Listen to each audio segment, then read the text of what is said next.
I don't know who you are, but welcome to the Irish Photography Podcast. Sit back, relax, and listen about cameras, gear, settings, stories, and all things photography. Join Darren on Ireland's Best Photography Podcast. Let's go.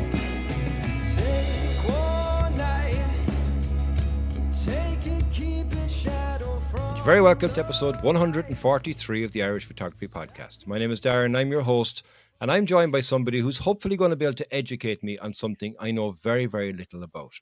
Seems to be the buzzword at the moment, which is NFTs. And I've heard a lot of people talk about it, heard a lot of things good and bad in relation to it. And I wanted to ask somebody who at least could tell me something, because they've been doing a lot of research and I know they're really understanding the subject inside and out. So I'm delighted to welcome Adrien Mauduit. Did I pronounce your surname correctly, Adrien? You did. How you doing? Yes. How's it going? Very good. Thanks very much for coming on. It's a pleasure to have you on.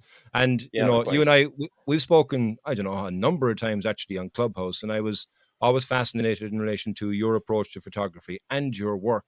And, we'll get into your work throughout the conversation, I'm sure, this evening. But for somebody that doesn't know who you are, actually, to start off with, can you tell people who is Adrien? All right. So, welcome everyone. So, I'm Adrien Mauduit, and I'm a 31-year-old professional photographer out of France, as my name might suggest, actually.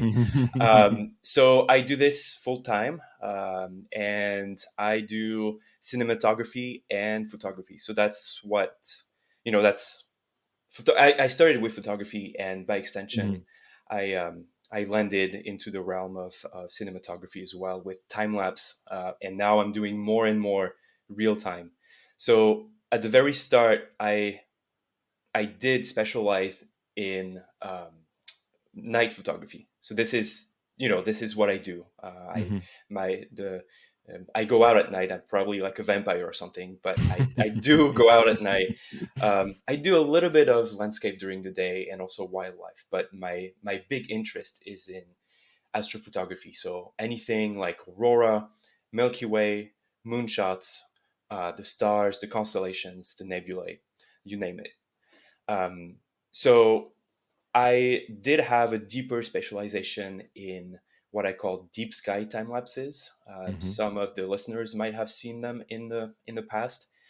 I do a lot of innovative, or I try to do a lot of innovative sequences as well, like astro macro.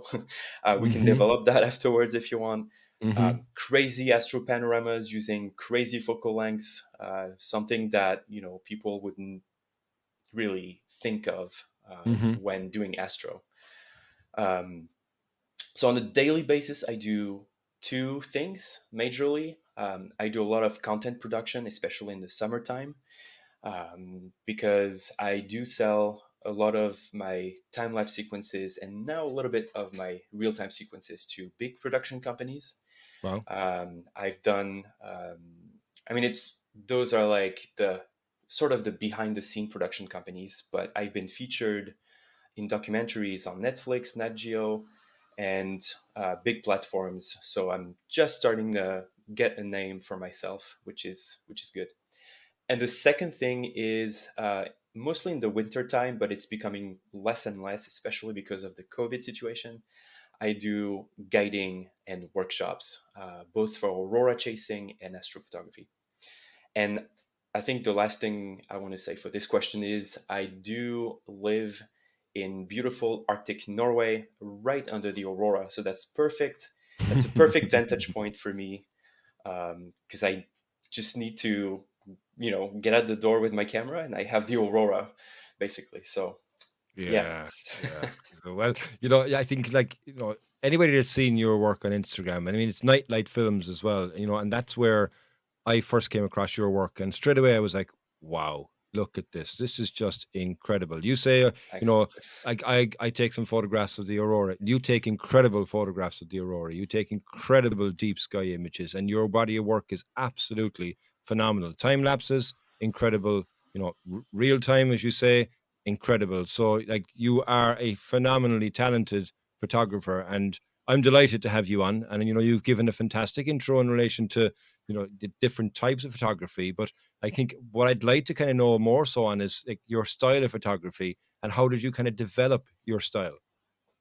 Yeah. Well, first off, thank you so much. It means a lot. Also, being here with you. And so, my style of photography, I think I've developed it over the years. I've been doing this for.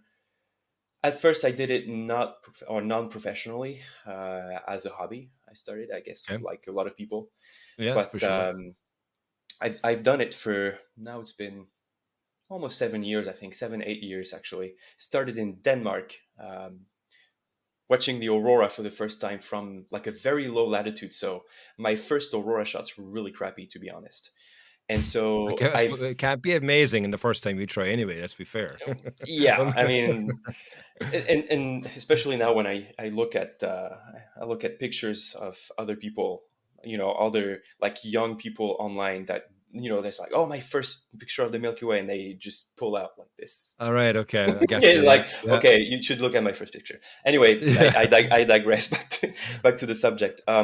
So my style of photography over the years, I think, has developed a lot, and it's come to a point now where I have this philosophy when I first start editing a shot, for example, is for me, my goal is I've always been a very visual person. So um, as a starting point, I really want to reveal every little detail, whether it is color or luminance of a picture that I have or a raw Hmm. file that I have. So I'm not much of a, you know, like I don't develop my pictures to have a really dramatic look. Hmm. I'm going more for a, I'm not going to use realistic look because that's, it's still art. So it's very subjective. But yeah, I really, strive to reveal all the little details in there. I prefer having a very good dynamic range across the frame rather than having a lot of vignette, like a lot of contrast, Hmm. especially in the night sky with the Milky Way. I've been crafting a lot of different techniques to try and reveal the detail without, without being too much, I guess, Sure. without Yeah. blowing out the highlights or, being oversaturated. Hmm. And so, yeah, I don't do, depending on what your definition of composite is. I do a lot of blending in my astro work, astro photos. Hmm. So I would take like a panorama of the sky, whether it be tracked or stacked, and then I would blend it with its natural landscape using Okay. the same gear, the same location, the same orientation. And the same settings basically. Sure. So Yeah. I'm Yeah. really trying to recreate the scene that I have, but with getting the most detail out of the sky. Hmm. Hmm. And I think, when you think about that and what you're creating something which is your mind's eye of what you see, but also, looking at some of the examples of your images, you'll be taking a shot at not your conventional wide angle from a Milky Way point of view. You'll go at 85 or 135 and you'll zoom into that. So you'll create more detail, put that behind the scene that you're already at, and all of a sudden it's more impactful because it's now taking up more space in the frame as opposed to the wide angle that you've taken for the foreground. So, like, does you think that that style of photography is something which makes an image not only jump to you but also to the viewer because it's a wow, it's wow, look at this. I mean, it's definitely something I think that I hadn't seen before. And where did that concept kind of come from in your own mind? Yeah, I think you're right. It's still very recent, this style of photography, and now I think more and more astrophotographers are starting to pick it up in a way, and trying Hmm. longer focal lengths to get more details. I think a lot of tutorials are also coming out on YouTube, for example, Hmm. to do such work. But as for me, I think it started with time lapse. Believe it or not, it didn't start with photography. Wow. I um, watched I think it was a few years back, watched some really cool sequences of Andromeda and the Orion Nebula, Hmm. passing in front of a foreground. Okay. And for me, that was like, super revealing, like super. I was like, wow, that is something that I need to investigate. And Hmm. so I've developed not only the workflow and the technique to shoot the time lapses, and then afterwards, I was like, well, maybe I can translate that into photography as well. So I Mm. started using focal lengths like 50 mils, 85 mils, 135. I've attempted more, like 250. I think that was the max. But most of the panoramas that I do now are anywhere between 35 and 135 mil. And you're right, it does bring out so much detail, even, not even tracking the sky. I posted the other day a picture on Twitter of a Milky Way shot, just 5 seconds per panel, or 5 seconds per panel, sorry, from La Palma. So yes, the sky was good, but, and people, it's like 50-50. Some people didn't believe that you could actually get so much detail and reveal the Milky Way that way with that Hmm. technique. And Hmm. they say, no, there's no way this is real. Like, and of course, other people saying, well, wow, that's, like, as you mentioned, it's like the wow factor. So Yeah. Yeah. it's definitely new, and I think a lot of people are getting into it because it's just, I think that's the future of astrophotography. I'm still taking wide angles, and I still want to show people that it's possible to get absolutely gorgeous images without the need of that. But if you're willing to go one step further in your astrophotography, then you should probably consider it. Well, a couple of things that come out of that, as you mentioned, La Palma, and Bernard is just after finishing a trip over there, and how I came across you is through Bernard actually. And anybody that hasn't listened to your podcast with Bernard, I'll put a link as well into the description, because you had a phenomenal chat with him, and it was really good insight into how you think. And if anyone wants to learn more in relation to that as well, like I say, that's a fantastic podcast to go listen to. Thanks. But you mentioned here in relation to the wow factor, and again to kind of lean into the topic of the NFTs, because it is something that um, I think your photography leans itself towards that, because you do get that wow factor, and it's like a case of, geez, this isn't something I've seen before. This is like something I've never seen before. So, how do you think your style of photography has lent towards NFTs? Well, I think it also.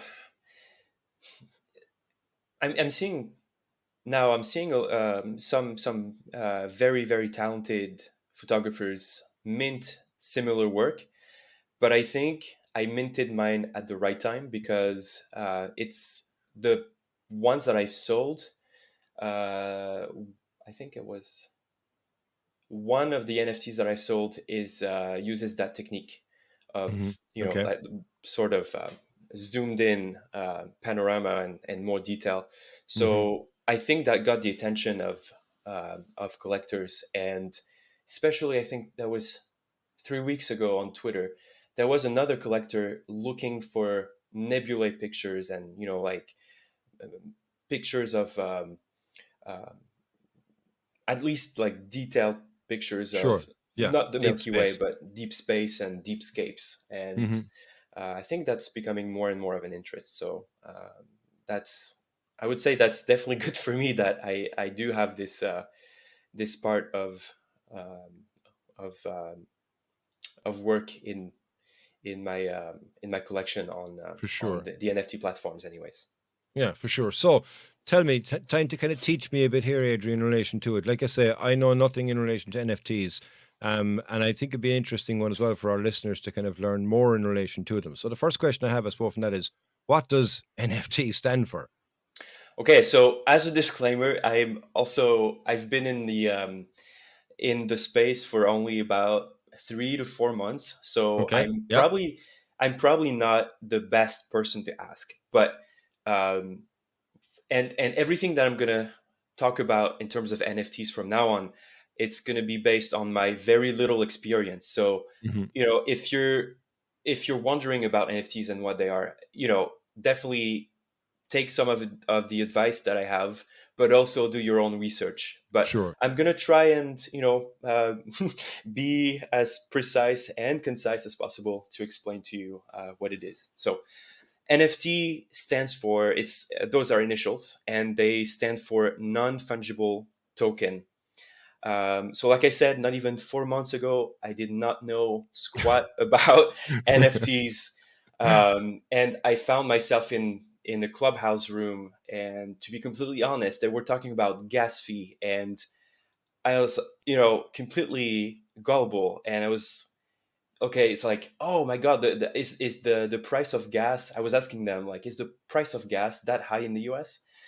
Hmm. And not realizing they were talking about gas in the NFT world, and not gas that you put in your car. And I Sure. Yeah. was, Yeah. I felt completely stupid then. And that's probably what got me intrigued about NFTs and started my journey. Hmm. So um, so I looked up what, right after that chat in the room, I looked up what an NFT was. And so, to make it simple, that is something that you cannot, an item that lives online, that you cannot exchange or trade for something of the same value.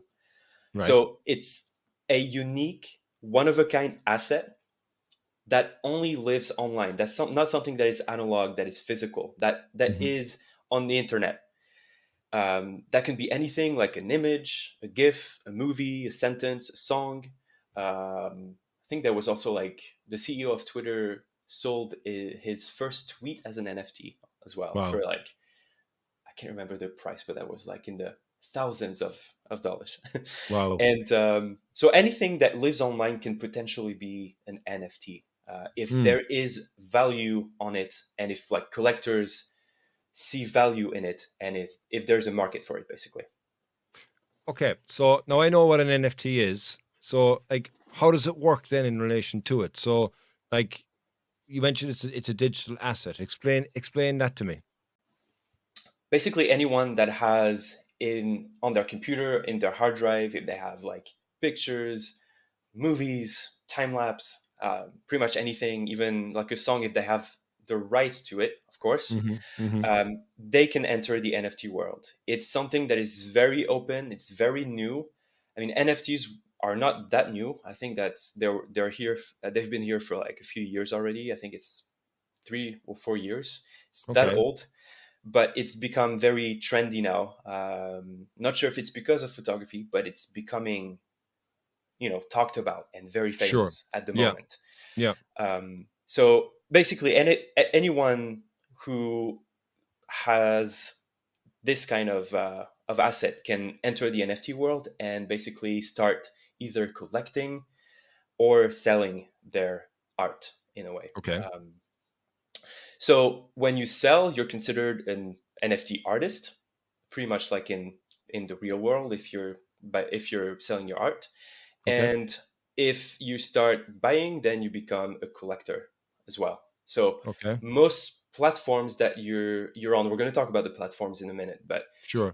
you have in your collections, or in your collection, sorry, you have the assets that you own and you sell, and Hmm. you also have the assets if you decide to collect from someone else. You have the assets that you collected and that you bought, basically. Okay. And all of these assets, they're attached to a digital wallet. That is something, now we're starting to get into the the technical Sure. Yeah. words. um, I'm with you so far anyway. I understand the wallet is where normally I keep money. Yeah. It's not much in it when my wife gets it, but yeah, I understand that idea. it is. And so the main difference with a physical wallet is that your digital wallet, you hold in it not only your assets, I mean, you hold all your assets. So not only Okay. your NFTs, Hmm. but you also have, of course, the money in it, Hmm. which Hmm. is cryptocurrency. I mean, it works on crypto, and most Hmm. of it actually works on the Ethereum ledger or blockchain. Okay. So the blockchain is this huge space operated by what we call miners, people behind their computers doing all the transactions and operations. And they use cryptocurrency called the Ethereum. And most NFTs are on the Ethereum blockchain. So that means all the transactions, all the assets, it's written somewhere in that ledger, in that online space that's called a Right. blockchain. So yeah, I know that's a mouthful, but it's basically how it works. It's like a mini world, a mini online world for artists in a way, with their own money, their own wallets, and their own assets. To Okay. put it simple. So so I understand now so far what an NFT is. I understand, okay, kind of in relation to how it works. I can have my digital item, I want to sell it, or I might want to buy it. And the way that I do that is to go through the Ethereum. Then you mentioned a second ago about when you mint an image. And I think minting is something as well, I think that now at the moment is becoming part of the most topical types of conversation because there's a lot involved in relation to minting. So explain to me about minting. Okay, so minting is, as its name suggests, it's pretty much like you're minting a coin in the real world, like creating a Hmm. coin. Then you're creating a token. So that means minting an asset to a blockchain. That means just to um, set it in stone somewhere, Okay. in the blockchain. So there are people, like I said, there are people behind, when you're about to mint your asset in the blockchain, there are people behind that are sitting behind a computer, executing the order of Sure. that minting process, basically. Okay. Yeah. Um, and so you mint in your digital wallet. So that's a place, remember, that's a place where you have all your assets, Hmm. including your cryptocurrency. But you need platforms to be minting. So that means to be sort of displaying your artwork. Sure. So those platforms are websites, Hmm. and yeah, you can display basically pretty much like a gallery. So you, for example, to make it simple, you have your wallet, and you decide to sell on two platforms, and you can. So you decide to sell on a platform that's called OpenSea. We're going to talk about it, and Sure. another one called Foundation. That is possible. So The each same individual, item being sold on two different things. no, so that is what you can do. You Okay. cannot do. So Ah, okay. you have to choose your platform, and I think we're going to expand a bit more on that Sure. afterwards, like Yeah. which one is best for what. Yeah. Um, so you cannot have the same item once it's minted somewhere. You cannot have it in another place. Otherwise, it wouldn't be NFT. Not fungible. It would be Sure. fungible. Okay. Yeah. Yeah, both platforms will have their advantages and drawbacks, but it is possible to mint several places. But Okay. all your assets will remain visible in your wallet, like this one single place online. Um, that is very sensitive. Hmm. That's something that we can also talk about afterwards. But Hmm. Hmm. um, if it's compromised, if your wallet is compromised, then that's pretty bad. For sure, because if you say it there, you've got all of your assets, whether you own them or whether you bought them, plus all of your money inside in one wallet. So if your wallet is compromised, all that is gone. Yeah. And like, you know, I kind of touched on it there a second ago with the topical aspect in relation to minting, because there's a lot of work apparently is involved in doing that and writing that digital asset onto the blockchain. And a blockchain, I imagine, is a chain of data blocks that are linked together, Yep. hence the name.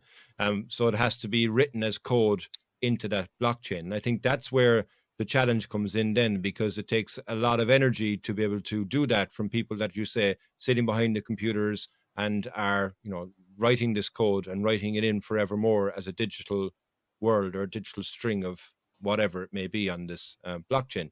So there's a lot that at the moment where people are saying if you are utilizing this, you are now creating a bad carbon footprint because of the amount of energy that has to be used in relation to that.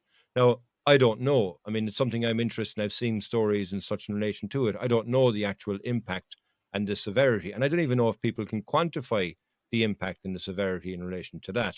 But what's your thoughts on that side of it? Yes, that's. I think we should start having this talk now because it's it's becoming a lot of almost very controversial on social media now with Hmm.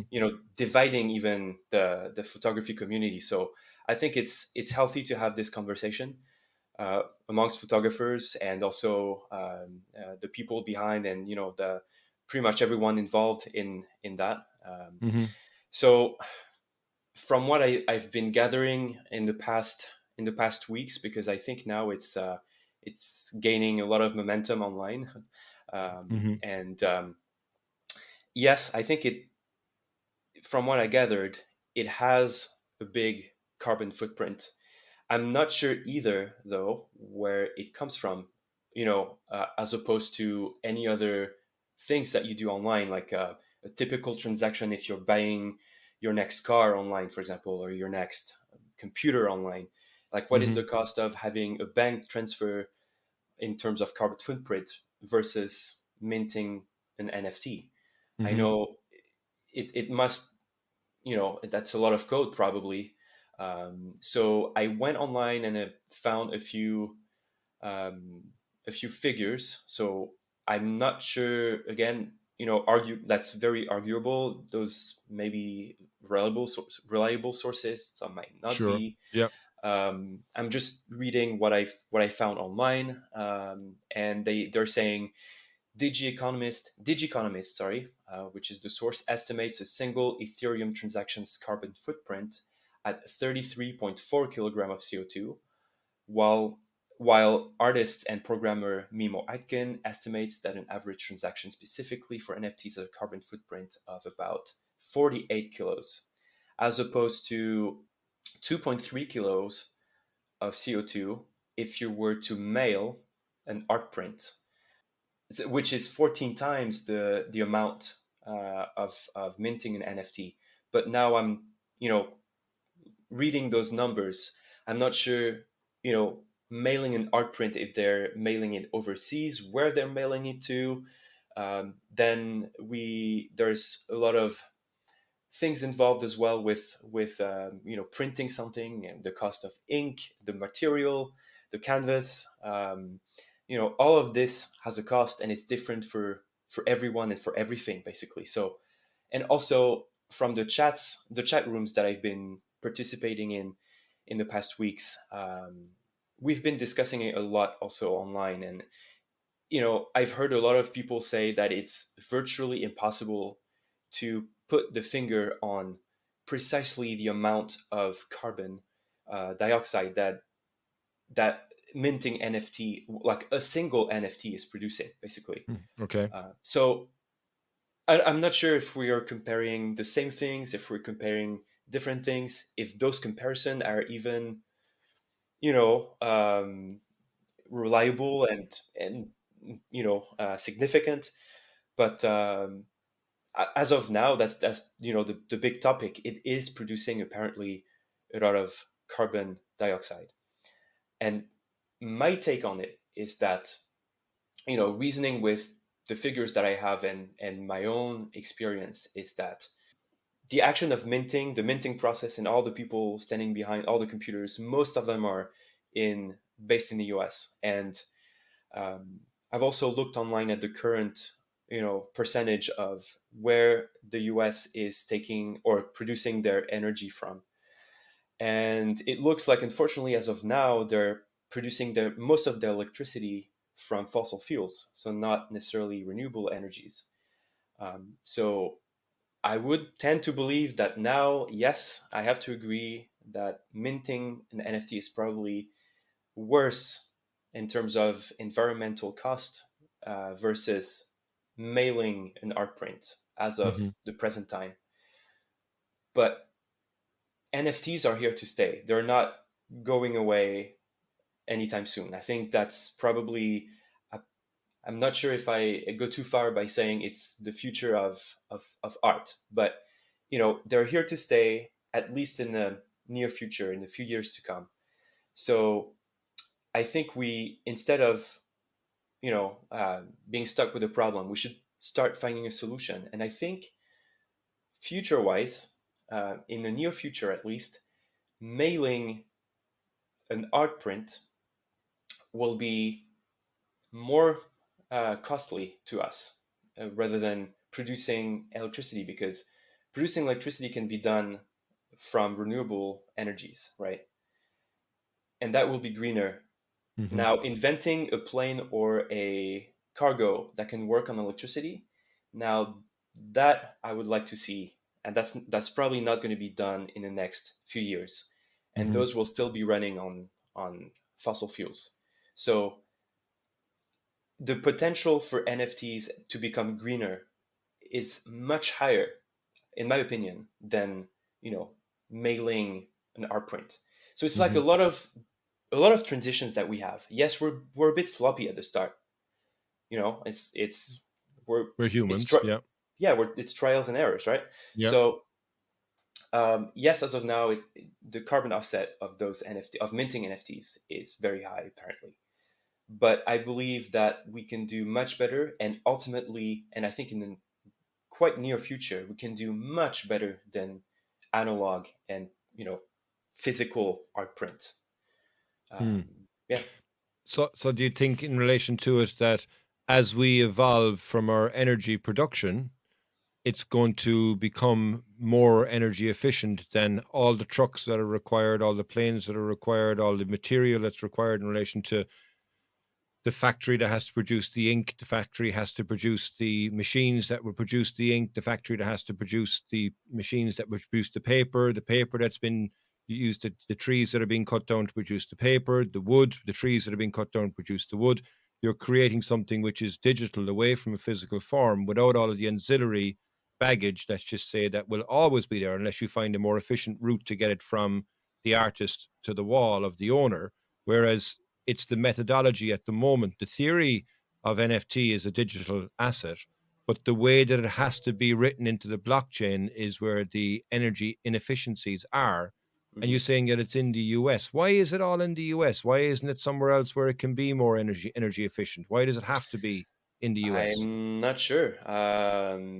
And I don't pretend to know enough in that domain, unfortunately. Hmm. Okay. But I think, yeah, the main point here is that, like I said, the NFT world is here to stay. It's an art form that is, in my opinion, the future of art. And the second point is, we are ultimately, every day we're consuming more and more energy anyways. And We are. yes, we can talk about NFTs, but we can also talk about a lot of new things that we invent and that we produce that consume a, a ton more energy than NFTs. But I think the argument here, and I think a lot of people are mixing the arguments, using this argument as a platform to, um, I guess, to how should I put it?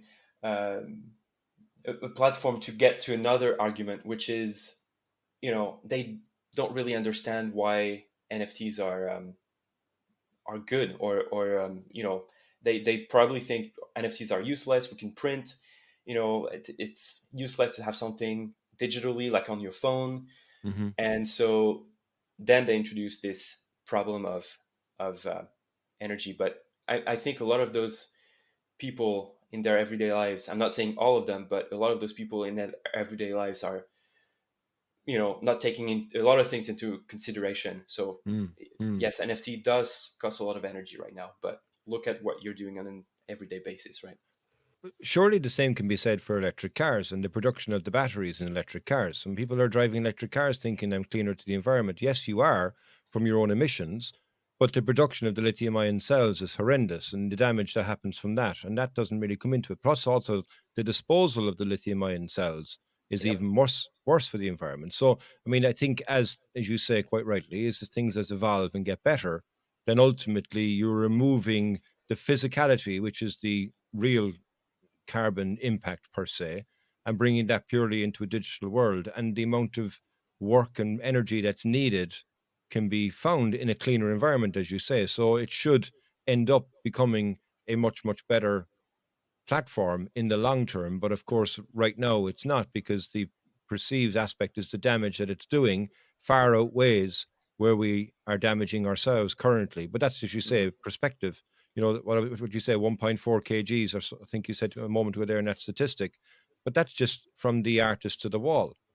And that's Yeah. pending if it has to go across the air as well. If it's going local in a car, fine, you've got that. But it happens to have to go to it by air. It has to leave, has to be picked up, it has to go to the distribution center. Distribution center has to bring it to the airport. The airport has to bring it from Hmm. there to the plane. Plane has to fly, and the same has to happen on the other end. And surely that's going to be more than Yeah, 1.4 kgs. I would believe so. Yeah. This is why I'm always a bit reluctant to. I operate by with an organism that that have like offices all over the world, and they can print locally, and because I hate sending prints over plane. Hmm. Hmm. So yes, am I guilty of using a lot of energy? Probably, but if you think about it, if we just, for example, covered I think it's like 5% of the Sahara Desert in solar panels, for example, then we Hmm. can, and not even 5% to to counteract that NFT minting production. Um, Mm. Mm. Mm. it's ridiculous. The potential is here. We just have to act on it. Hmm. Versus you know Fight it. paperback and mailing stuff. Mm. That's not that's yeah, that's probably on the long run, that's probably going to be worse for the environment, in my opinion. Yeah, yeah, most likely. No, I think you can good insights into the view in relation to it as well, Adrian. Thank you very much for kind of explaining it a bit more to me. Like, I think it's something I kind of understand a bit better now, but from your own point of view, like you mentioned earlier that you've been in this scene for a short period of time, and what successes have you had from it so far? So before talking about the successes that I've had in terms of sales, I Hmm. think I should mention that um, you know the the NFT community and the NFT world came at a time where I was just about to probably go bankrupt with my company. Okay, So,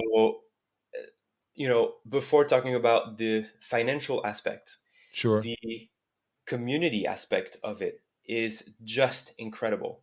And, coming from, I really try to distance myself a lot from the photography world because I think it can be quite toxic because it's very saturated with Hmm.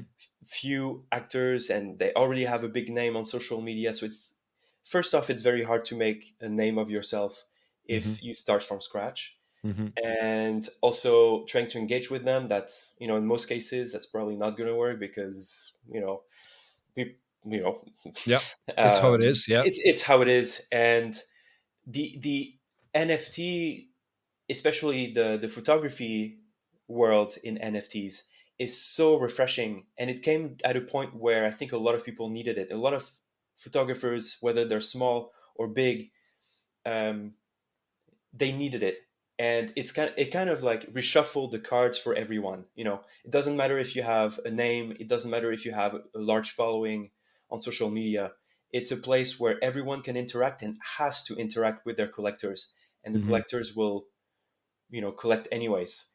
And so I would love to take this moment to thank the community, the small group on Clubhouse, which is the Just Chilling group, which has been so tremendous in supporting NFT artists and photographers. Some of us, they had no experience with photography, and Okay. we've helped them, and we've um, so what I mean to say is that it the NFT world not only helps you make sales and get better better finances, Hmm. obviously, Hmm. but the community aspect is much better, and by far, by 1,000% better than what I had before on social Sure. media, like small groups and the people I knew. And Gotcha. Well, I mean, I'm not saying I still had a lot of very good contacts and made a lot of Oh, for friends sure. Yeah, on yeah, social gotcha. media. Yeah, yeah. But in the span of not even a month, I think I made more long-lasting connections and friends with the NFT world than what I would have made on social media. Wow. So yeah, I just wanted to mention that. I think it's important. So that's the first success, is that. And then Hmm. the other success, the financial successes, I had three of them. So I had three sales in total, for a total of 12.5 ETH, which is a lot of money.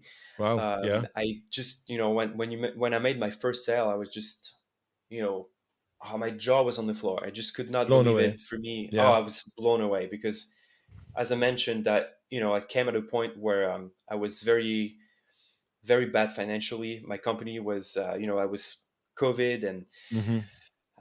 yeah, I'm probably going to explain to you Bit more in relation to a that. bit Yeah. more. Yeah, but so at that time, 12.5 ETH. No, actually, as we speak, 12.5 ETH is about 23,000 euros. Wow. So that's a lot of money. Yeah, And absolutely. so yeah, I do want to thank the collectors for that, and I just cannot thank them enough for it's being very generous, For wanting to sure. support, believing in artists. And Hmm. I think the connection between the collector and the artist is much stronger in the NFT world than it is when someone picks up your work from, I don't know, your website or Instagram or Facebook. Sure. Yeah. And yeah, it's just been tremendous on every aspects of the spectrum, basically, for me at least. Yeah, look, it's incredible, and to even think about it, like, was it around 4 or 5 months ago, as you said, you didn't know anything in relation to it, and then the timing of it comes, and it's the community, I think, around it, as you say, I think is the strongest part for you. Okay, you get the financial benefit, but that's not the main motivation. I think the motivation is the ecosystem that's around that has developed in relation to it, and I think from the photographer point of view as well, I think it's very, very important. And actually, what I want to do next is I'll take a very, very quick break and we'll come back because I want to talk more in relation to what your thoughts are, what NFT are for the actual photographer. So we'll be right back after Sounds this. good. If you're enjoying this episode of the Irish Photography Podcast, why not jump back and listen to the back catalogue we have of episodes, where you'll get some great insights from fantastic guests, gear reviews, lots of hints and tips, and above all else, keeping you company while you drive or relax. Thanks very much for listening. Please consider subscribing, leaving a review wherever you're listening to this podcast. And you're very welcome back to the Irish Photography Podcast. So, Adrien, thanks very much for a fascinating insight into the basics of me understanding. I think I now understand NFTs a bit more, but we kind of finished off there talking in relation to the photographer and the community, but more so in relation to the photographer. So, do you think that NFTs kind of give control now back to the photographer in an online world? Because for so long, you put your image on the internet, you might as well say goodbye to it. It's gone because anybody can take the image and such like that. And people don't even value work when you put so much work in relation to it. They see it online, they can steal it, repost it, and all of a sudden it goes viral elsewhere, and it's never been, back to the original artist. So, do you think this gives control, in a way, back to the photographer?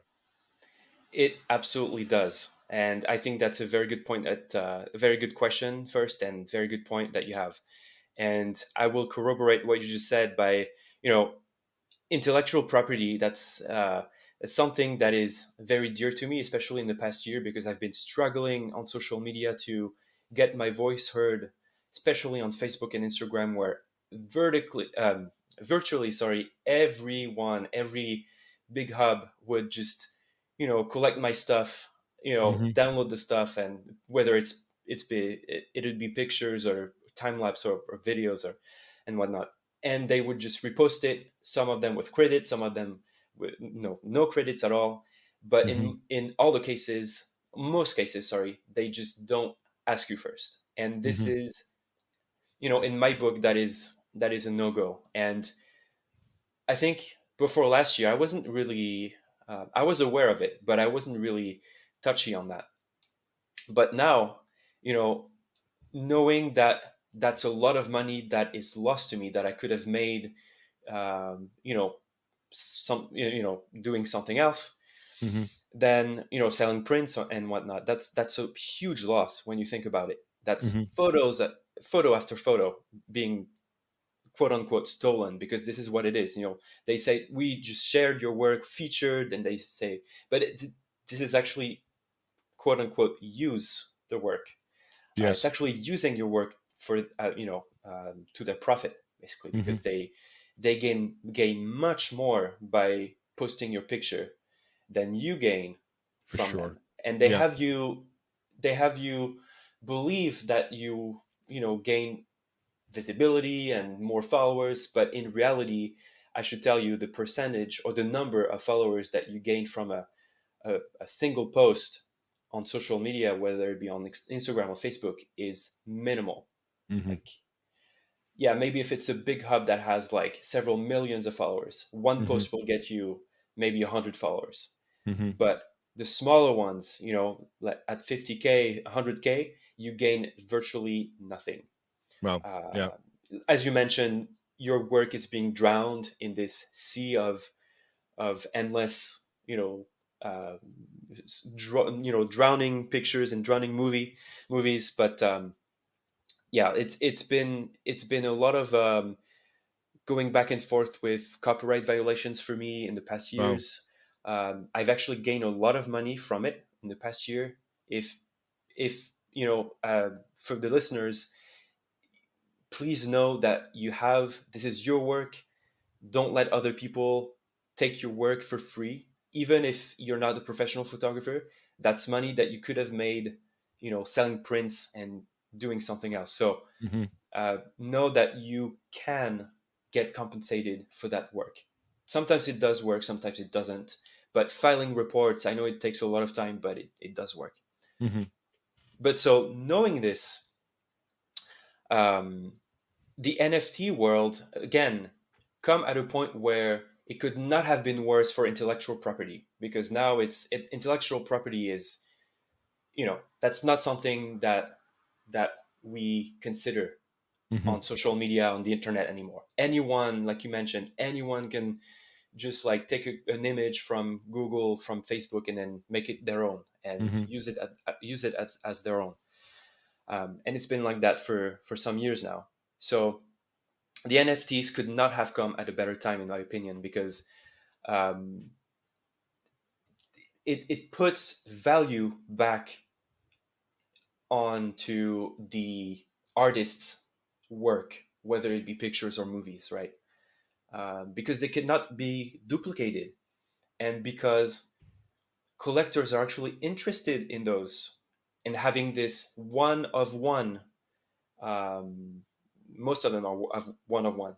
Um, Mm-hmm. some of them are part of collections, but yeah. So they're if they acquire a piece of art, they're the only owner. You retain the copyrights, of course, as the artist, but Yeah. they own the only copy. And yes, now it might sound and look very ridiculous, because anyone can take that picture that I just sold, right, to a Mm-hmm. collector, Mm-hmm. but they never had my authorization, basically. Sure. So yes, it is, in my opinion, um, giving back the power to photography in general and the artists and the photographers behind. Mm. And you say there in relation to the collector, because the collector is somebody who obviously is interested in the work, has a connection either with the artist or with the piece of work. But who are the buyers? So who are the collectors?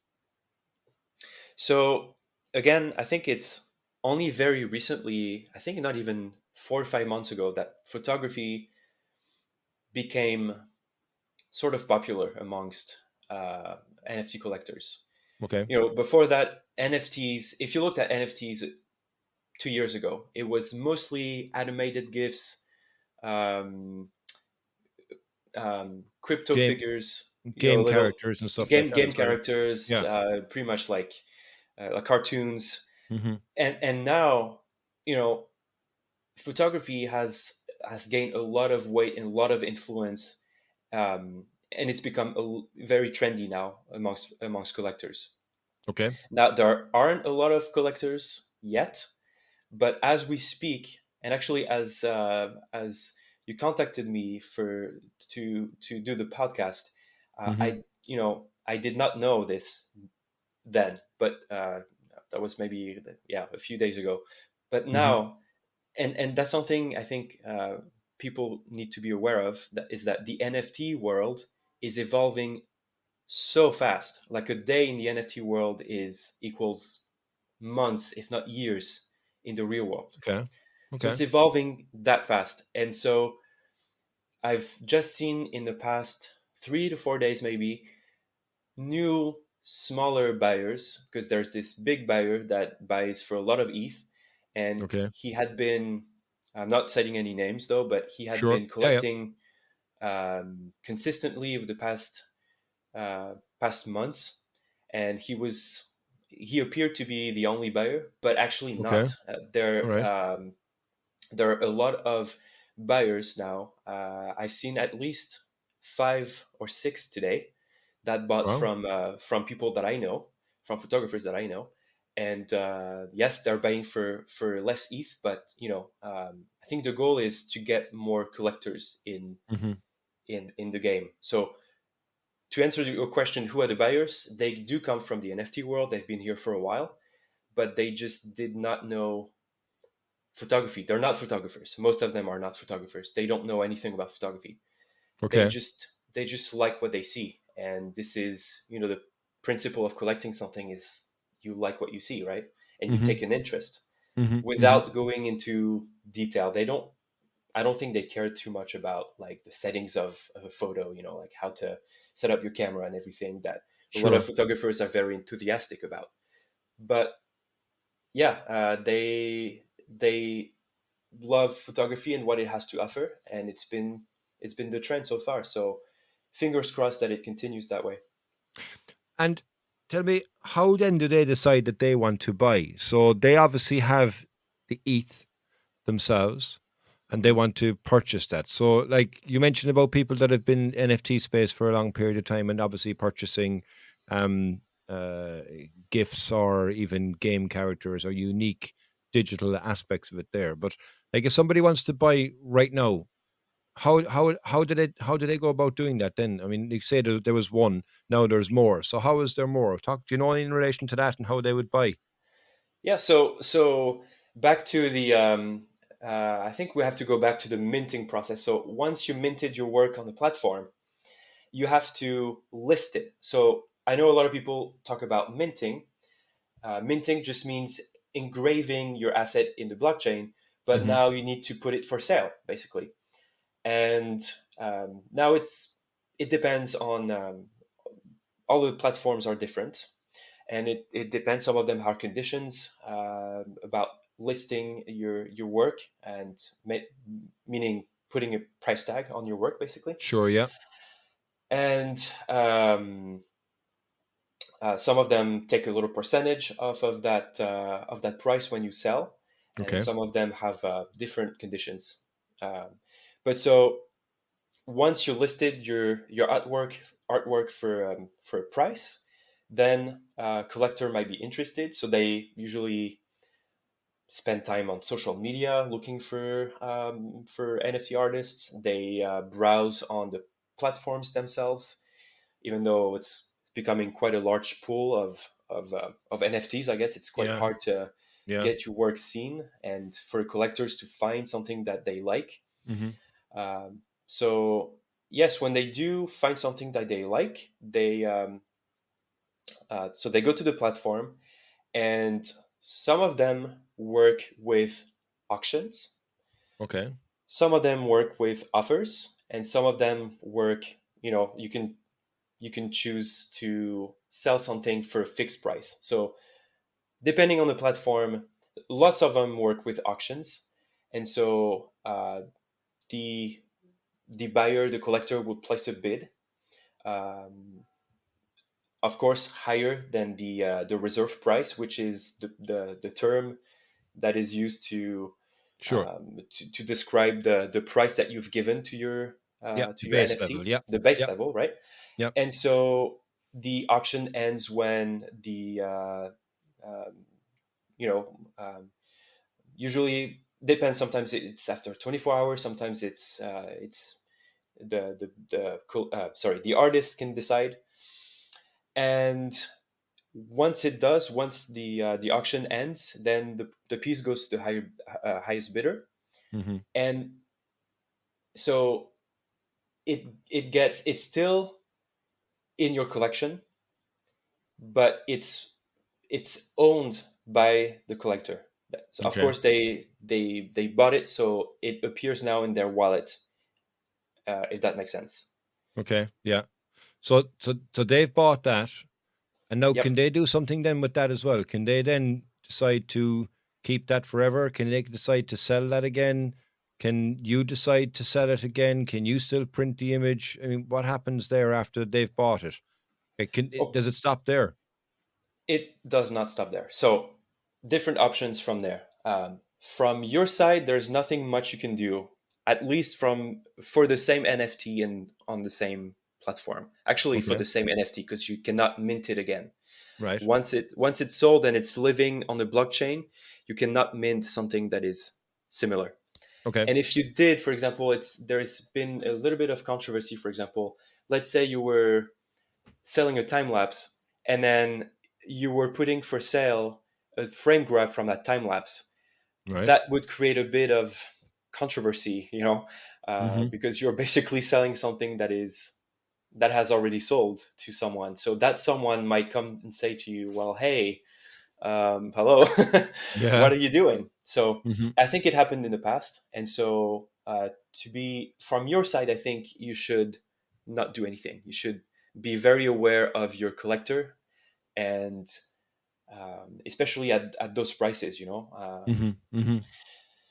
But from the collector's perspective, then they have the choice to either keep it, that lives forever Mm-hmm. in their wallet. They can burn it if they don't like it at some point. To burn something is to erase it take it away from the blockchain. Right. Okay. They can do that. And then the third option is, if they so wish it, they can trade it on the secondary market, because there is a secondary market for NFTs. Okay. And so, also, once more, it depends on the platform. But a bit of the funds, if they succeed in um, relisting, of course, at a higher price and Mm-hmm. selling it again, Mm-hmm. then you will get a little percentage of that. And you can, Oh, on some platforms, you can set the percentage of what you get. Some platforms have 10%. For example, OpenSea has 10%. Foundation, I think you can go to 15%, if I'm not okay. mistaken. So Okay.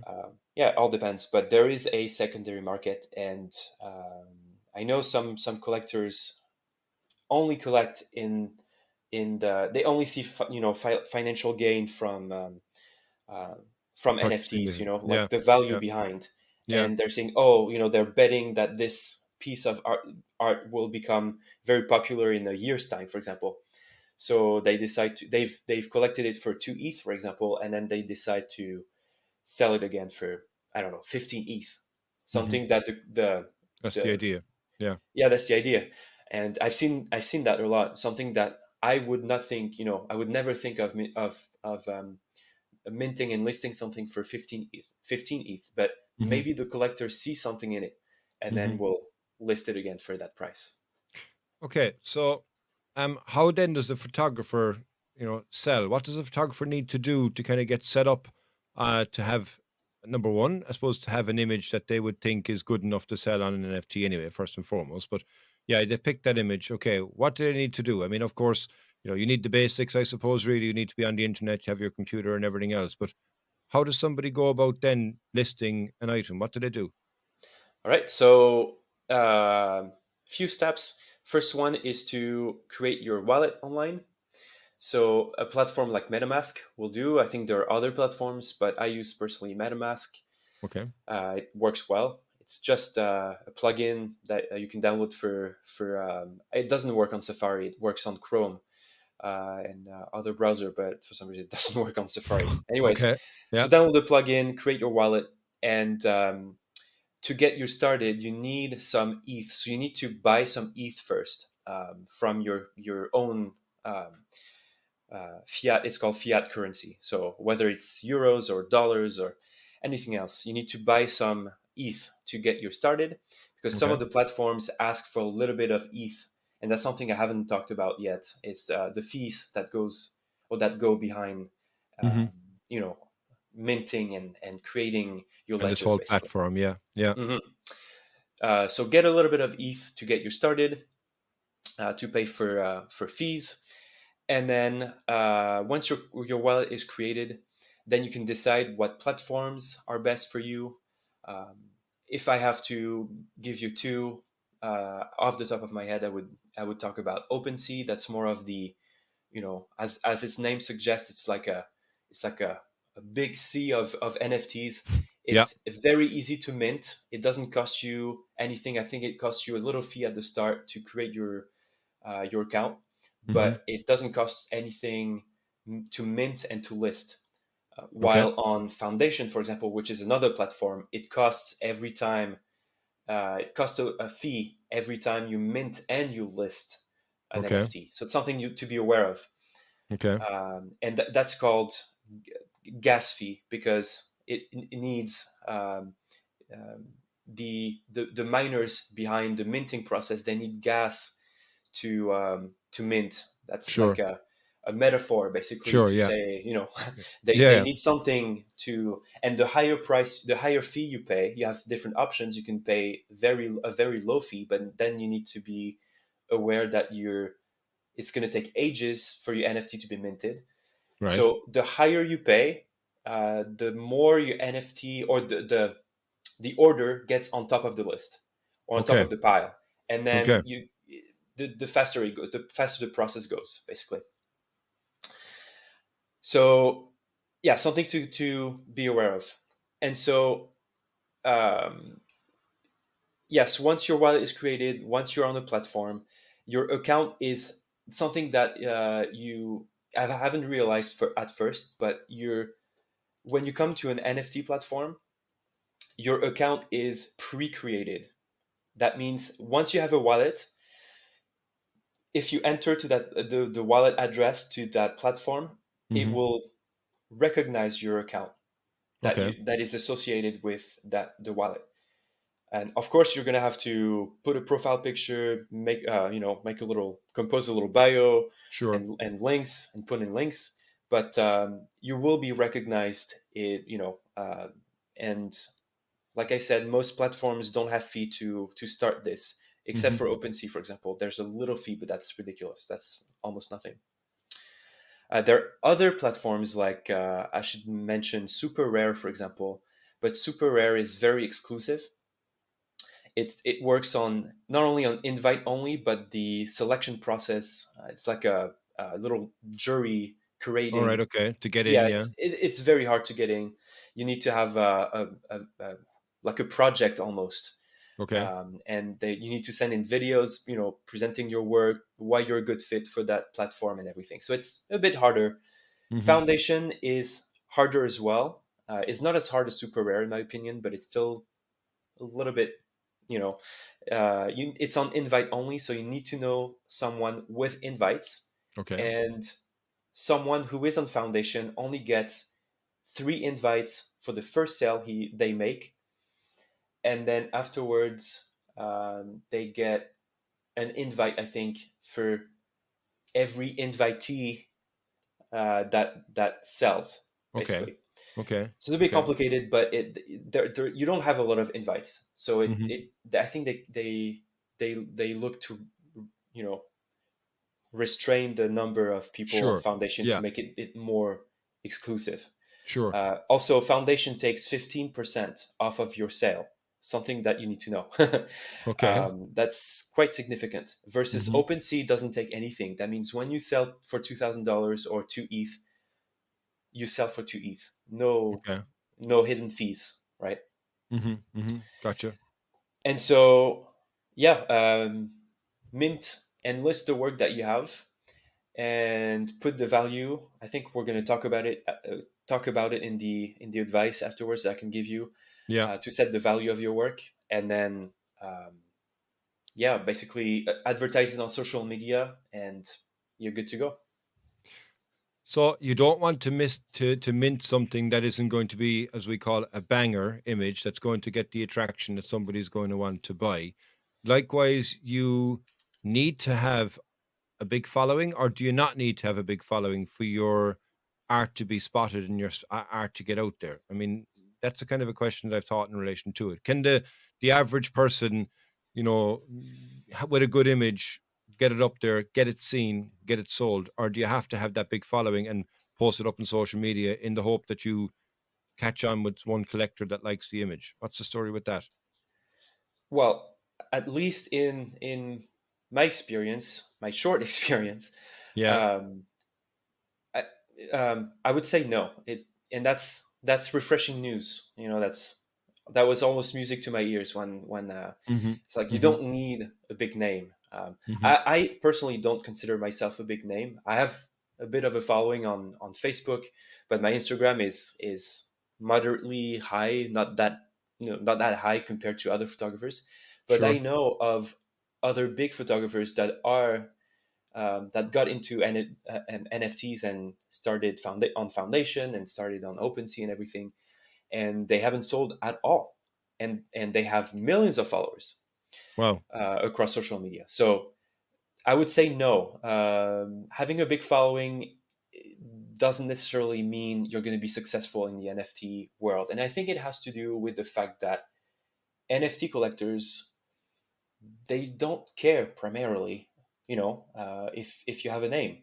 Mm-hmm. I think most of them, if they like, and that's an important aspect.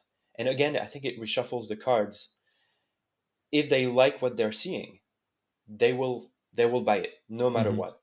Mm-hmm. Regardless of you being uh, the The big name or not? I'm not gonna I'm not gonna Yeah. say names, but Yeah. you know, Yeah. it just doesn't matter in my opinion. So anyone can enter if they feel like they have the interest of selling NFTs. They should Mm. try probably. Mm. And I think possibly as well, you say there a collector is looking to purchase something in the hope that it's going to go big. I mean, they'd probably be more attracted to the lesser known person because the chances are they're going to get big at some stage rather than somebody who's already big.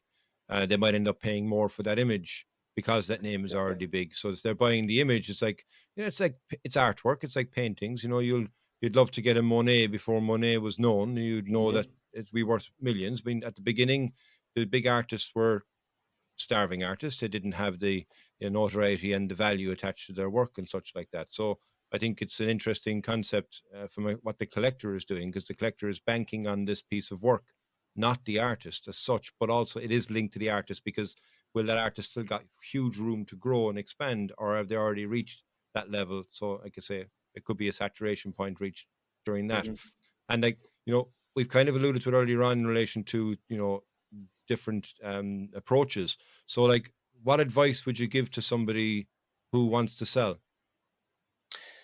All right. So once more, I don't pretend. I mean, I'm For gonna what you give know. some, from what I know. I'm gonna give some advice, but again, please know that my experience is very, very little and very short, and I don't pretend to know enough to Sure. be giving advice 100%, like to be uh, mentoring someone on NFTs. But if I had to give a few pieces of advice, I would say the first one would be when determining the price of your artwork. I think you should place more importance in your own assessment and reasoning than looking at others' work and the prices of the market or the behavior of a given collector. Hmm. And because it's good to remember that this space is in its infancy and there's not so much competition just yet. So if you believe your work is worth, I don't know, 10, 15 ETH, then just go for it. You know, Hmm. Hmm. especially if you have a very special attachment to that picture, like has a sentimental value.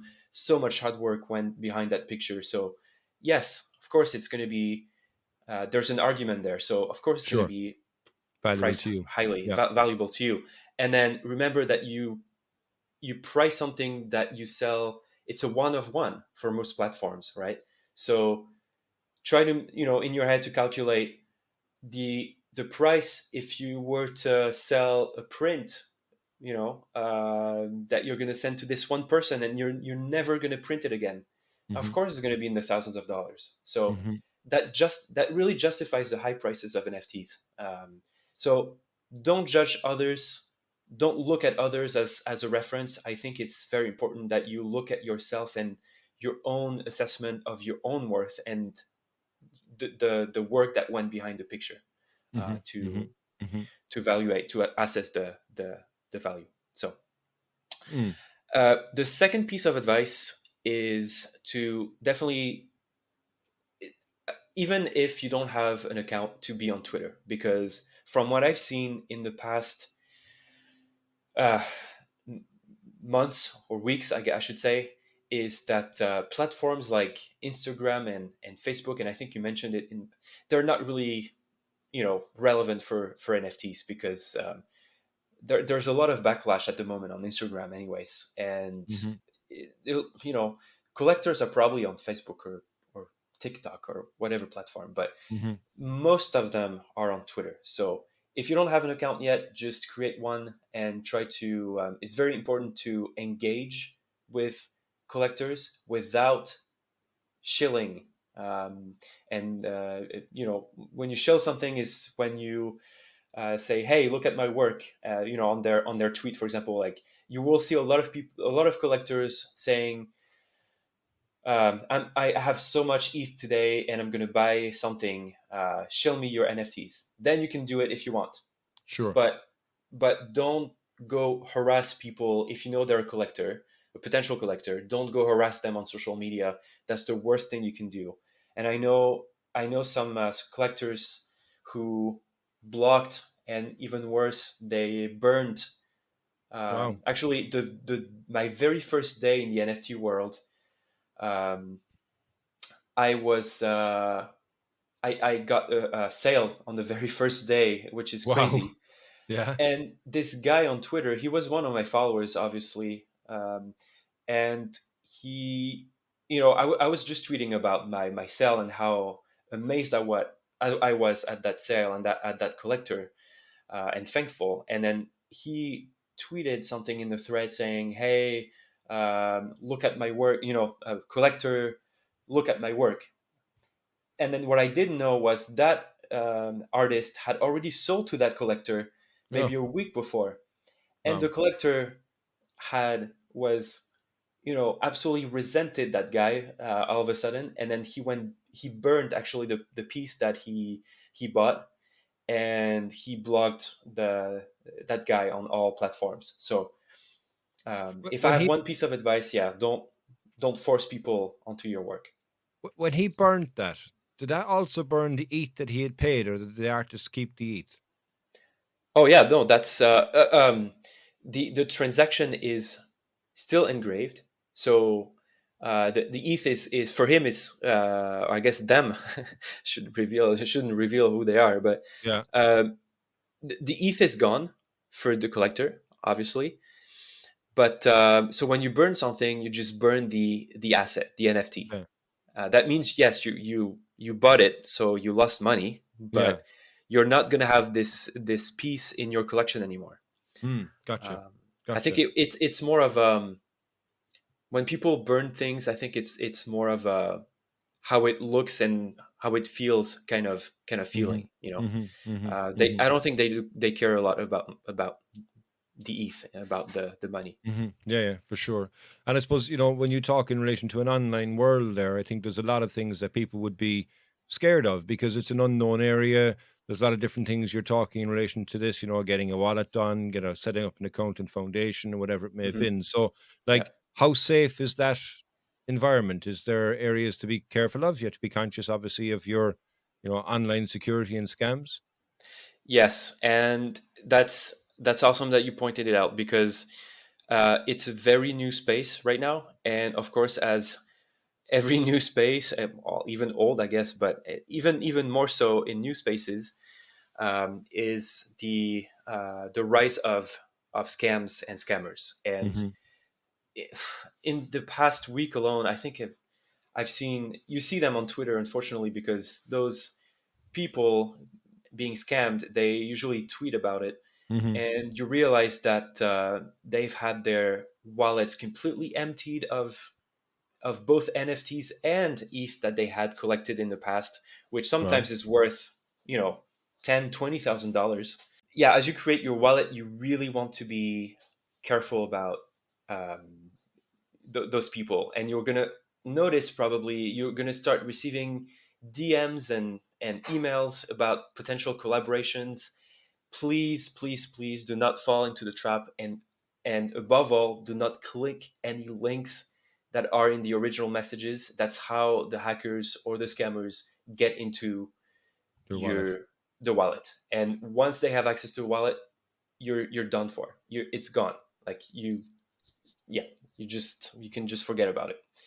So it's also good advice to have, they're like a more secured ledger, basically, Okay. that you can have on your computer. It's not online, so it's Okay. like a sort of a backup ledger wallet, if you will. So your own Um, local encrypted copy of the ledger, is it? exactly, and Okay. that's much safer to have. Especially that's that's recommendable if you have like a lot of ETH in your. It's like a save, like not a saving account, but like a sparing account that you cannot touch. Basically, Mm-hmm. you can't touch about you can't sorry you can't touch it, but it's just it's sort of like locked away from um, from From the scammers, because outside. it's Yeah, I not got online. you. Gotcha. And I suppose one final question I have for you on that is, let's just say you've got this ETH and it's in your wallet. Can you take that out and turn it into real money? Yes, you can, and you can decide to, when you have ETH. I think it depends on your philosophy. I personally needed the money, so I I'm not sorry, and not sorry to say, and I'm not going to hide it. Yes, I cashed out the ETH Mm-hmm. because I needed the money. Like I said, I was in a very tough situation Sure. financially Yeah. because Yeah. of that, and that allowed me to invest. I haven't made investments in 3 years now, so some people will keep the ETH because it's cryptocurrency, so it's very volatile, and Mm-hmm. it goes up, it goes down, and they're probably betting that in some years it's going to be worth. I mean, if one ETH is worth $2,000, for example, in 10 years, it might be worth 10x that, and Mm-hmm. so Mm-hmm. Mm-hmm. yeah, they're betting on it because if it follows the course of Bitcoin, for example, Yeah. then that they're planning on that. Mm-hmm. So yeah, it's your own choice. You might want to keep a bit of ETH to trade in the future, and that could be your retirement money. That can be a fund, Mm-hmm. and you can also cash it out. It just depends Interesting. on your Interesting. philosophy. Yeah, Yeah, I mean, look, I think you've really, really explained it there from the detail that you have. Of course, as you say, it's only based on your own experiences in relation to the whole short term and NFT. But, my take from this is that it's an opportunity for somebody to get some value out of their work. Yes, there is a trade off currently in relation to the carbon footprint, but that's all cryptocurrencies, as far as I understand, because all cryptocurrencies are part of a mining aspect anyway to create that coin. Ultimately, cryptocurrencies are going to be accepted in as a part of the normal part of currency going forward. So I think that argument potentially will diminish and ultimately go away once the energy levels and energy creation is being addressed, which I think it is anyway from a global point of view. But it it's is. been, really interesting to kind of learn more. I kind of understand it, but I still don't understand it, because I think the best way to understand it is actually do something and to Hmm. kind of figure all the different steps and the pitfalls. But I think your advice there, Adrian, has been really, really good. And I think, it'll be interesting, I think, for me to see how the whole NFT will pan out in the next 6 months, because in the last 5 months it's gone stratospheric.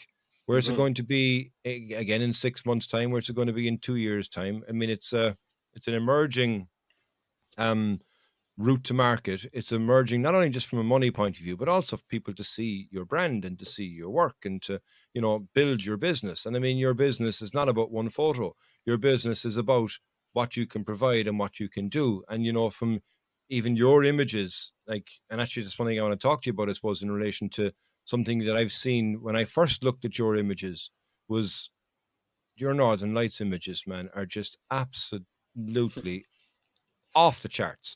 Oh, Thanks, man. off the charts. I mean, I know you say it's outside your door and you can see it and stuff like that. Okay, but you still have to know how to take the image. You still have to know how to predict, because you've got a phenomenal ability to be able to understand those, and that's not something I think that everybody would have. So, the the Northern Lights, to me, I've never seen the Northern. We spoke about this on Clubhouse. I've never seen the Northern Lights, and it's something that it's a bucket list thing for me. And I know that when I do go see them, where am I going to go?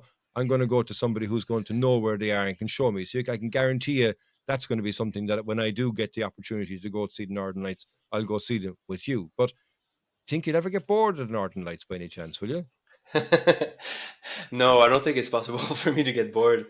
As I mentioned, got hooked 8 years ago in Denmark, and I never looked back ever since. I went from being a teacher to picking up a camera just because of the Northern Lights, and then I made it my full-time job, and now I live right under the Northern Lights. So I, when I look back at 8 years of chasing the aurora, I would say every single time it's different. Photographing the moon, photographing the Milky Way, it's all nice, and there's always more things you can do, more technique, more details, and everything. But the Milky Way, for example, or the moon, it's like your good old friend coming back in the It sky, doesn't and change. Yeah. it doesn't change that much. But the aurora, it always changes in terms of shapes, colors. From one night to another, it's never going to be the same. Um, I love that aspect of aurora photography that virtually no one, if they're not standing next to you and not knowing about aurora, can have the same shot of that shape of aurora, which can be quite unique. Sometimes it looks like animals, like an angel, a phoenix, a dragon, I don't know, a butterfly. So it's what makes it really unique, and that's probably why I made it my specialization now. Actually, so no, to answer it shortly, I don't think I could ever get bored. Well, I don't think you ever get bored of it, to be honest, but I think when as you're explaining it there, it kind of reminds me why I love seascape photography, because every single wave is different. Nothing is ever going to be the same. And, you can go to the same place every single day and get a different image, because the water is always going to be flowing differently, different ferocity, breaking off the waves this way, bouncing back. And I know, I've seen, the time lapses that you've done, and you can look up and you can go, okay, is that going to go? And all of a sudden it just goes all of a sudden, these colors. Then you say about the shapes, and then you get pillars. And these Mhm. pillars, I'm like, man, this is like 3D. This is just ridiculous. You know what I mean? So it's a phenomenal body of work that you've created so far. And I suppose, how can people find your work? Where can people find your incredible work? Again, thank you so much for all the praise. I'm I'm, It's a true I'm usually story, so man. bad at taking compliments. That's But a true story. so if people were to find my work, they would. I have a website that they can look for. It's pretty straightforward. It's www.nightlightsfilms.com. Okay. And I'm on all major platforms. I do a lot of videos as well, so I'm on YouTube and Vimeo. But for all platforms, is um, if they search for Night Lights Films or Night Lights, the logo is three mountains with stars and aurora, so they can easily find me there. All of my handles are Night Lights or Night Lights Films, and I'm on Twitter, Facebook, Instagram, all the major platforms basically. And you also, And yeah, yeah, go on. sorry. Don't dismiss it. You've also had your work as well in lots of programs and documentaries. Tell me about that.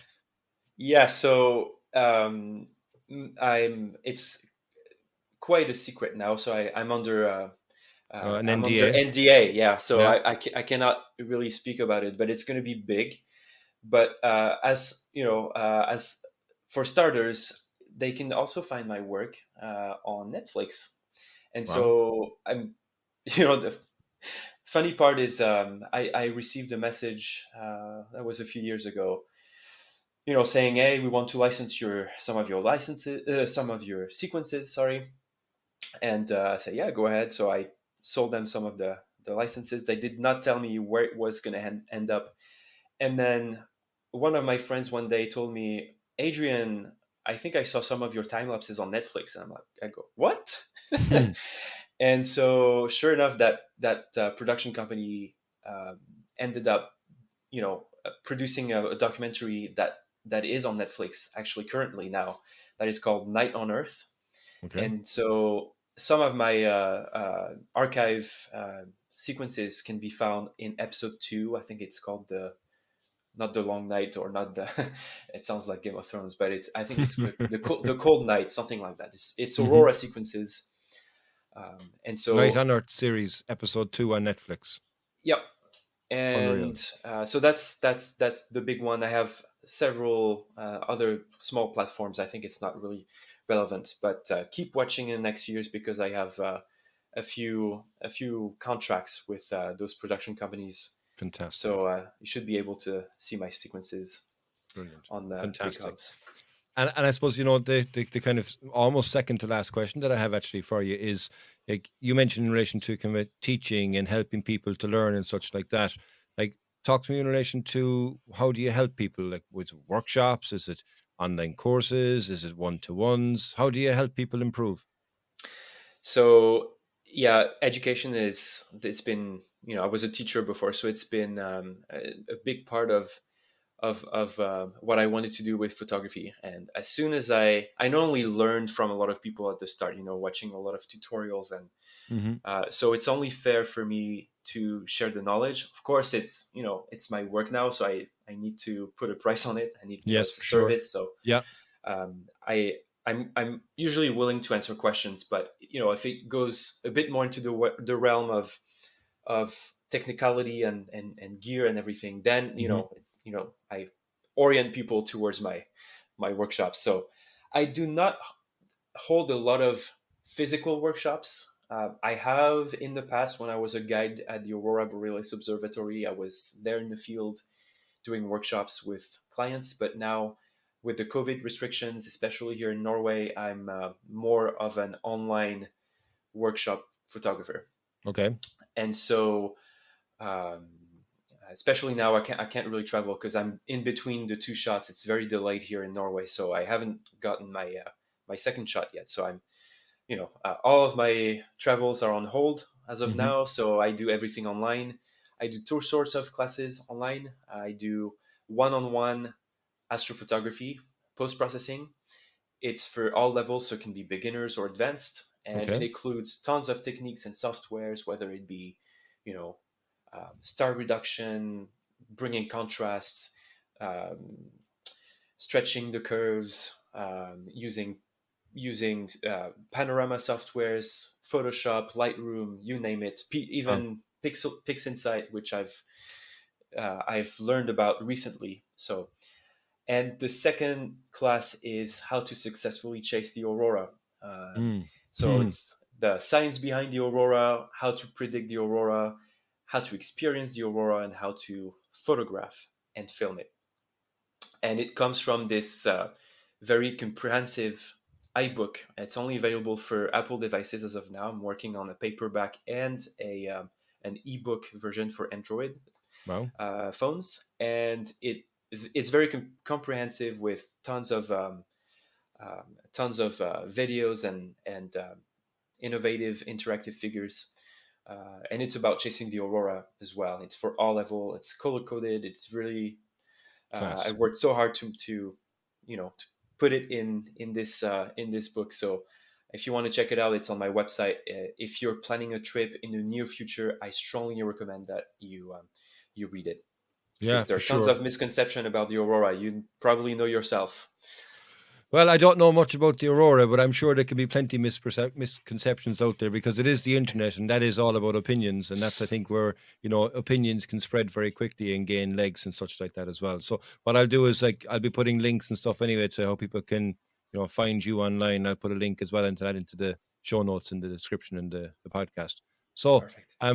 Adrian, all I have to ask you is one last question. Is like, what's next for you? What's going to be happening now? Like, you've a lot on. You've got a lot that's been paused, but you've still go outside the door and you see the aurora. So, like, what can we see from in the coming months? So that's a really good question and a very tough one for me, because Hmm. I haven't been really spreading it on social media. But uh, 2 years ago in March, I unfortunately caught the virus, and Oh, it was a mild version at first, but then I'm one of those people suffering from the very debilitating long term effects of COVID. okay. And so I've gone through. I mean, I'm not going to go into details because I don't want Sure. to, Yeah. but yeah, I've gone through a very dark period of not only my career and my life. So it's progressively getting better now, which I'm really thankful for. Thankfully, But it's yeah. still, I'm still suffering. I'm still very reduced as opposed to what I was able to do. I cannot Mm-hmm. climb mountains anymore. I don't think I could do a workshop in the Dolomites, for example. Mm-hmm. It's just too much for me. I'm just out of breath and out of shape. So once I'm getting my second dose of the vaccine, then I will feel a bit more confident Mm-hmm. starting to travel again. And I have big, big, big projects. Like I said, I still have the contracts with the production companies, so Sure. Yeah. they want to send me places to finish the documentaries.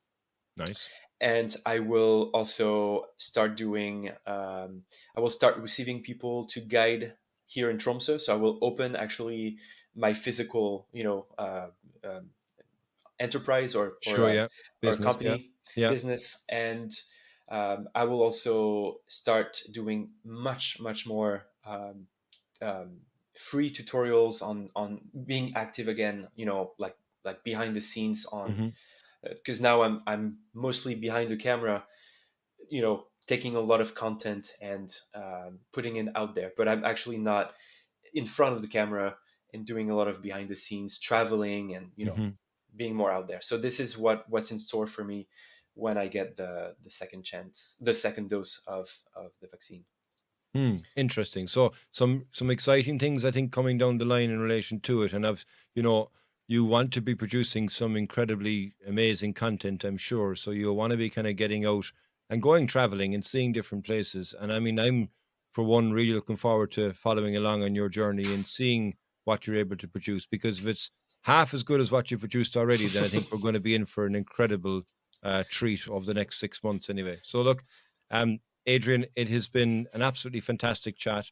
Thanks very much for giving me your insights and what you know in relation to NFTs, and obviously, the brief insight in relation to your incredible photography. Like I said, you did a fantastic podcast with Bernard, so I'll give a link in relation to that as well. So if people want to go back and listen to that incredible chat that Bernard had with you as well. It's been a pleasure listening to that side of things as well. And hopefully, one day I will get and I will be over and I'll definitely be with the master who can understand and click his fingers, and there's the aurora and it's just There's the outside the door. aurora. Yeah, yeah. Well, No, Darren, thank you. Yeah, thank you so much for having me on the podcast. I think it's very nice that you touched on. That wasn't really planned, but I think I was gonna mention it anyways. mhm. That, yeah, we start talking about the problem of, well, the apparent problem of, let's say the arguable problem of Yeah, NFTs and minting, and uh, energy efficiency, and climate change and everything. So thanks for engaging the conversation, and I think it's important to hear all the sides of the sure. story, and all the parties involved. So that was my I guess short experience. I hope people can benefit from it. So again, thank you so much for having me. And Darren, my doors are open to you if you ever Super. decide to come and watch the aurora. Yeah, my doors are wide open. Well, Bernard never stops talking about going there and what you can show. So yeah, I'll definitely be over, and probably be over with Bernard as well at some stage, no doubt. But yeah, There listen, you look, go. from me in Ireland to you in beautiful Norway, until I see you in person, or if not, we talk again. No, we have a phrase in Ireland. It's bye for now. It's in our Irish language. I always say at the end of the podcast, it's slán go fóill. There we go. Is that Gaelic? That's Gaelic. Yeah, it's Gaelic for bye for Nice. now. Yeah. Nice. Brilliant. Hey guys, if you dig what you're hearing, why don't you jump over to iTunes, Spotify, or wherever you get your podcasts. Give us a 5-star rating and don't forget to share with your friends. With all that done, we'll see you next week, and remember, keep shooting.